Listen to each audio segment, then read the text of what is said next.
पवित्र कार्तिक पुण्य अवसर रे समस्त दर्शक बंधु मान सर्वप्रथमे हार्दिक अभिनंदन जनइबी। ए कार्तिक मास हेउछि एक पुण्य मास।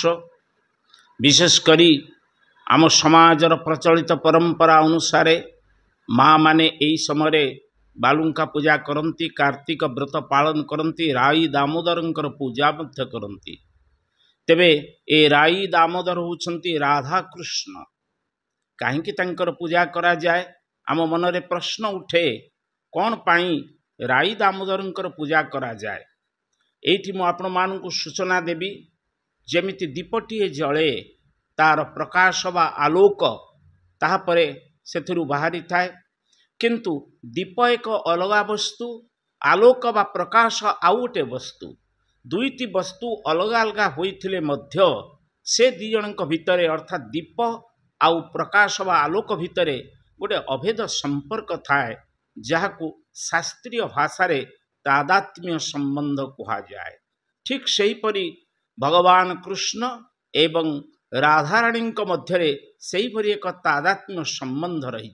किपरि संबंध रही से विषय आम आलोचना करिबा। राई दामोदर होउछंती आम वैष्णव परंपरार अति सुंदर एवं मनोरम एक दृश्य। ईश्वरंकर तीनोटी शक्ति रही, यथा आपण माने समस्ते जानती। गोटे होची ह्लादिनी शक्ति, आउ गोटे होची संधिनी शक्ति, आउ गोटे होची संबित शक्ति। ए ह्लादिनी शक्ति होची आनंदमयी एवं राधा होचंती एई आनंदमयी प्रेममयी।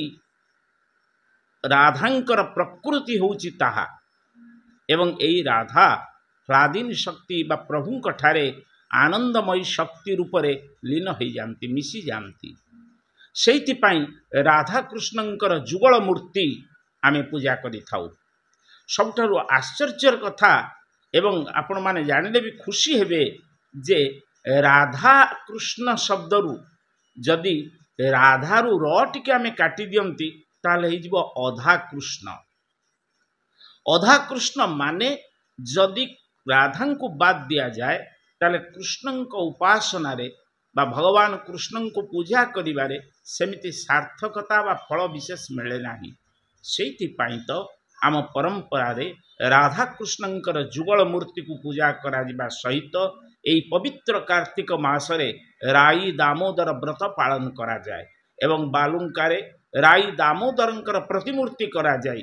तांकु माँ माने पूजा करती एवं ता द्वारा सेमानंकर निजर मुक्तिर मार्ग प्रशस्त हवा सहित सेमानंकर पारिवारिक जीवन एवं सामाजिक जीवन रे मध्य शांति आसी थाए। एणु ए कार्तिक मासरे राई दामोदर पूजा आम परंपरार एक अनवद्य धारा, एक कथा कहिले भूल हेबो नाही।